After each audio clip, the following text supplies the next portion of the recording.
Et ben voilà, je suis sorti de Colindale Station, donc la gare qui m'a amené donc à proximité de l'entrée du musée. Donc là on a le grand bâtiment de la Royal Air Force Museum. Donc je vais me diriger vers l'entrée et enfin profiter de ce qui va être proposé.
Il y a deux simulateurs de vol.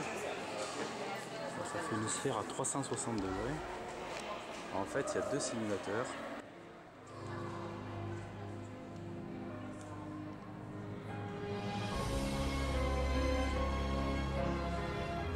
Ça m'a fait étrangement penser à ce que j'ai à la maison. Un triple head avec un manche, c'est assez sympa.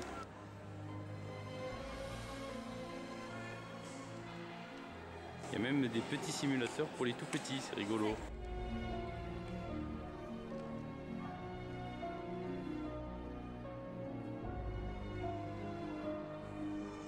Devant nous, il y a une espèce de stand où on peut s'installer et en fait on pilote des drones pour atteindre des objectifs militaires. C'est assez curieux de voir ça dans un musée comme ça, mais c'est sympa.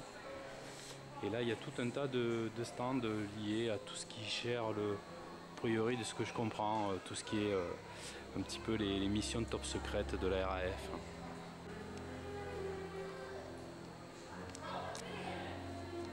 Au fil du temps, hein, a priori, on a toutes les machines qui ont fait l'objet de recherche. Une sorte de prototype. Avro 730.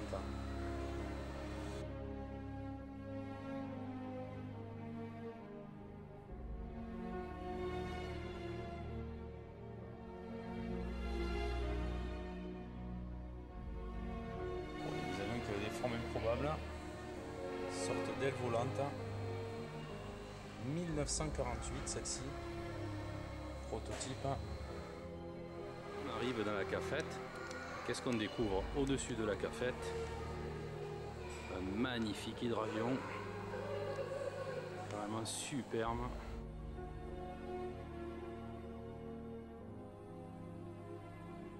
Oh, ça envoie du boudin hein.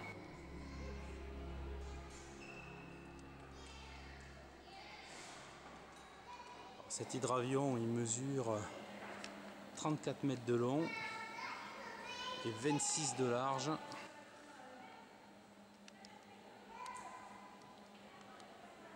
Bien belle machine. Hein. On va quitter le hangar principal, hein, celui où on est arrivé, pour pouvoir visiter les autres qui se trouvent à l'extérieur. Le site est relativement grand, hein, je suis assez surpris d'ailleurs, pour le coup.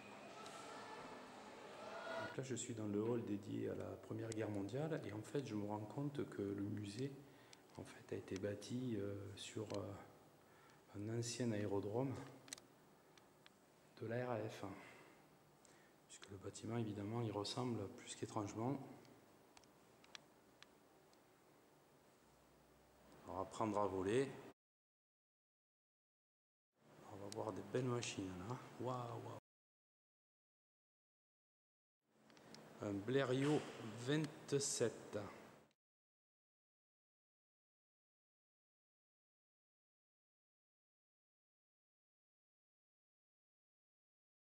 Là, nous avons un Avro 504K.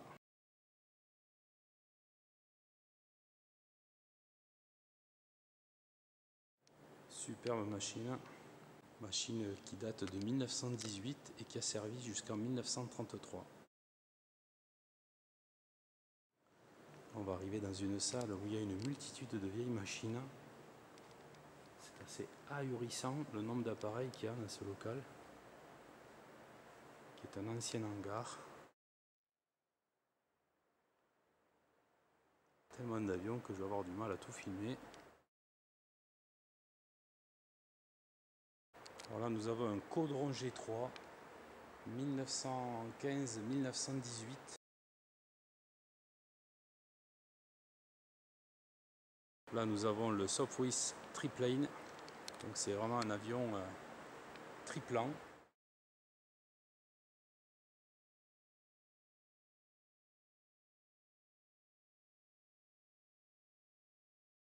C'est magnifique ces avions, super bien conservés. Là ici on a un Royal Factory Aircraft SE5A. Pareil, c'est une machine qui date de 1917 et qui a servi jusqu'en 1919.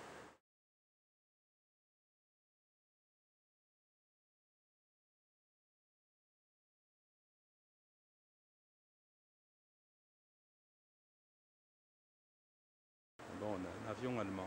Cet avion est un Albatros construit en 1917 qui a donc servi sur la fin de la Première Guerre mondiale.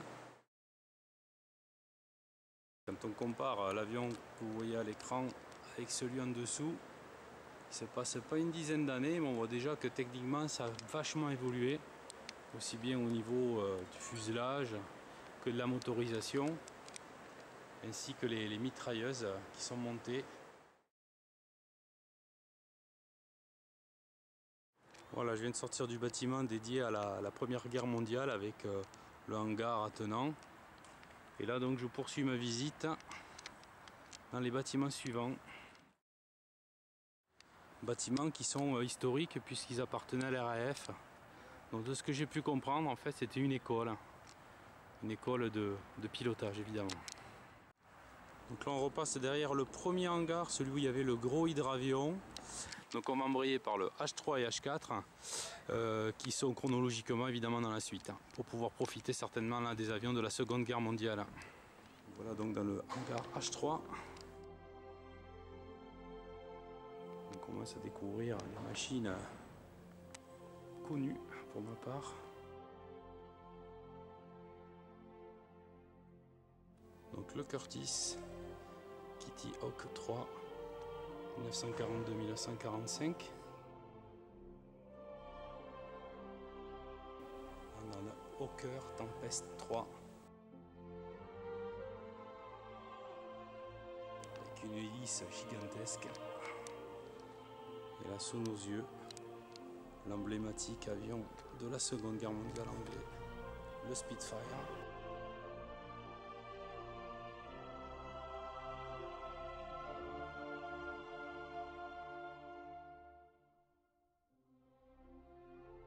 Alors celui-là avec son capot moteur monstrueux, c'est le Thunderbolt, le fighter bomber qui a été utilisé de 1944 à 1946.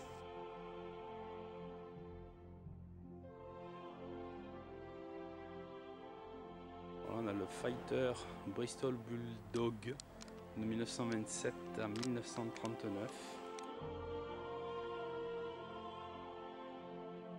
Et là face à nous, le mythique bimoteur, le Bristol Beaufighter TFX.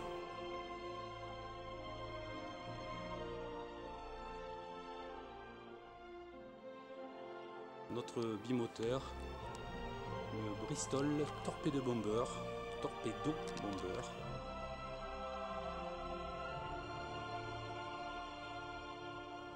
Une petite vue d'ensemble de ce hangar H3-H4 avec les machines qui s'y trouvent de ce côté.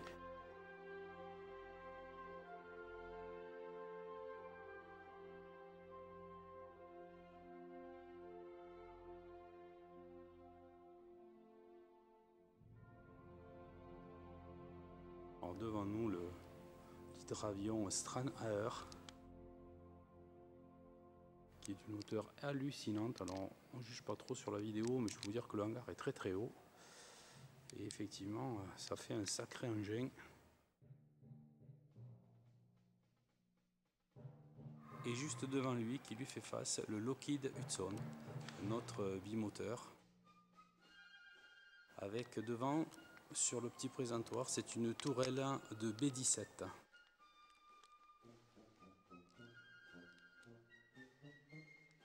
On revient aux avions de la Seconde Guerre mondiale. Là, on a un Hawker Hurricane Mk1.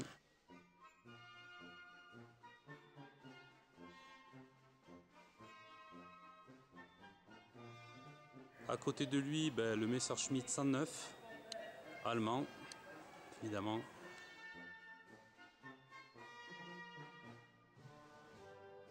On retrouve donc notre Spitfire. Et derrière, dans le hangar qui commence à se dévoiler face à nous, le majestueux quadrimoteur Lancaster. Il est tellement grand qu'il ne rentre même pas dans ma caméra. J'ai pas assez de recul pour le filmer d'un seul tenant. C'est une machine incroyable. Quand on voit la taille des obus qu'elle pouvait emporter, c'est assez monstrueux. Cet avion est tout bonnement magnifique. J'ai l'impression qu'il a été peint la semaine dernière. C'est superbe. Donc là on est dans le hall des bombardiers. Donc juste à côté de lui, un autre quadrimoteur.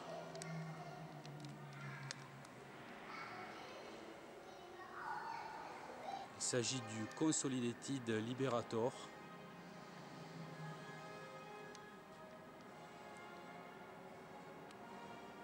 Machine absolument bien conservée. On ne se lasse pas de regarder le Lancaster qui est juste à côté. Il est tellement grand qu'on a du mal à le visualiser d'un seul tenant. Donc je vais en faire le tour et puis on va poursuivre sur les autres quadrimoteurs présentés dans ce hall d'exposition. Là on a le Messerschmitt 110 qui est un bimoteur avec à l'avant une espèce d'antenne. Ce sont des antennes, ce ne sont pas des espèces, ce sont des antennes. Passé sur l'avant de l'avion. Alors pour moi le clou du spectacle de ce hangar, c'est cette machine. Pour ceux qui connaissent l'avant, ça ne fait plus aucun doute. Il s'agit bien de la forteresse volante B-17 quadrimoteur. Il est immense. Alors pour pouvoir là-bas profiter de cette machine, en fait nos amis anglais ils ont prévu une reconstitution d'un vieux bâtiment de la RAF. Et donc on va monter pour admirer la forteresse volante. Voilà la machine. Vue d'un peu plus près. Cette machine est gigantesque. Moteur.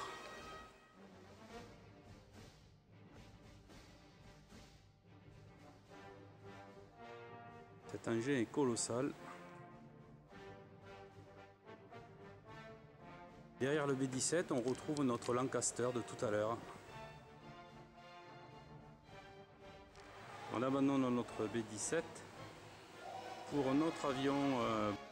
Il s'agit du B-25 Mitchell. Cette fois-ci, c'est un bimoteur.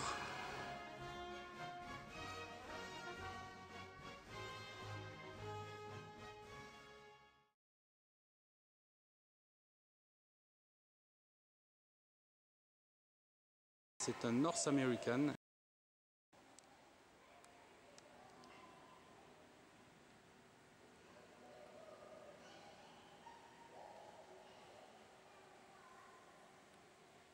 Alors, il s'agit d'une reconstitution à l'issue d'un bombardement dans une usine.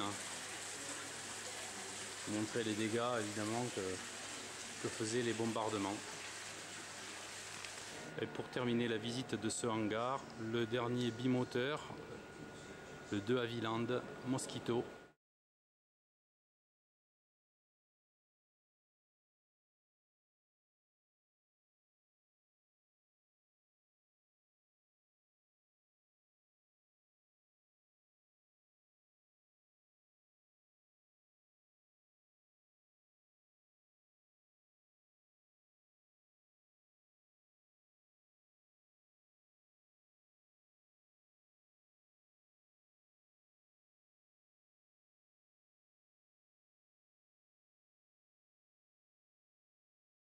ne sait pas si c'est de l'humour anglais, mais bon, ils annoncent que l'avion est armé, ce qui est peu probable à mon avis, même si on voit qu'il y a des bombes accrochées dessous.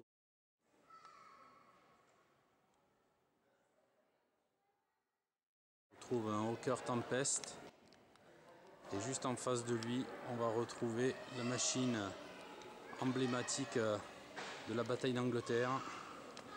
C'est écrit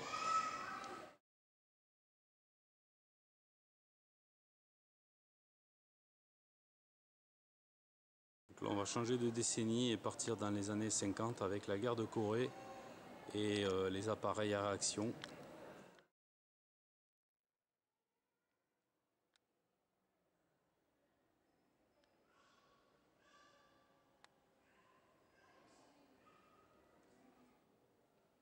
Le jet Provost T5A. Et là, on retrouve le Lightning F6. C'est un avion, quand on le voit comme ça sur le côté, on ne se rend pas compte, mais vous allez voir en vue de face, hein, c'est une fusée quoi. La surface et l'air est beaucoup restreinte sur cet appareil. Je pense que c'est le genre de machine qui ne devait pas planer du tout.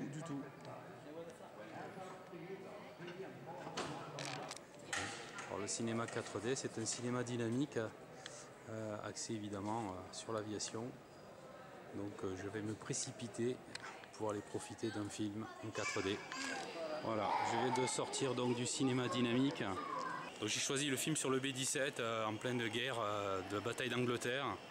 Les sièges bougent dans tous les sens, les explosions, il y a même des fumigènes qui arrivent dessus, il y a de l'air. Enfin, c'est vraiment génial. Vraiment génial. Ça dure un quart d'heure, mais c'est terrible. Pour 5 livres, j'ai passé un très bon moment. Là, je vais sortir du hangar numéro 3, 4, 5 et puis je vais me diriger vers le dernier hangar, qui est le hangar 6, donc a priori celui dédié aux nouveaux derniers appareils, en tout cas les plus récents. Voilà, je requitte donc le hangar 3, 4, 5 et puis je finis donc par le hangar numéro 6 qui est le dernier, donc le plus récent. Ce musée RAF est vraiment extraordinaire. On y trouve des pièces fantastiques.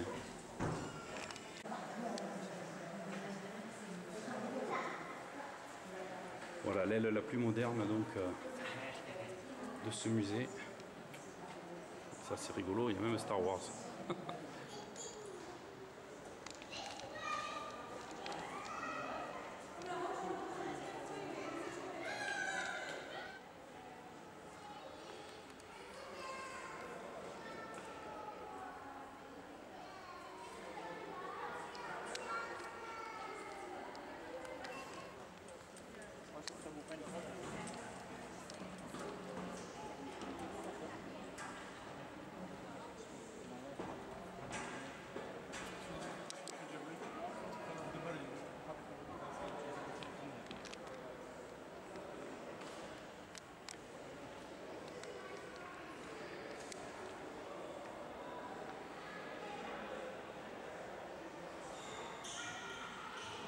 On a une vue complète sur ce petit hangar.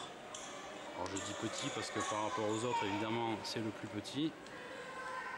Là, on découvre toutes les machines qui sont exposées.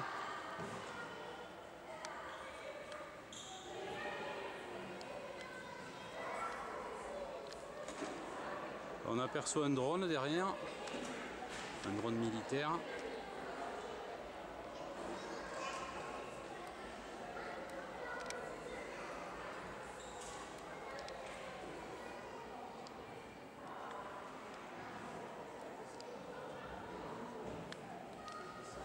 Et bien voilà, je termine ma visite du musée de la Royal Air Force.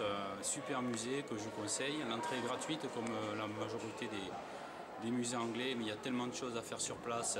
Des théâtres dynamiques montés dans un Spitfire, bon, et puis il y a des revues, il y a tout un tas de choses intéressantes à acheter. Et même si le musée est gratuit, on peut participer aussi à son financement. Voilà, super musée, grand souvenir.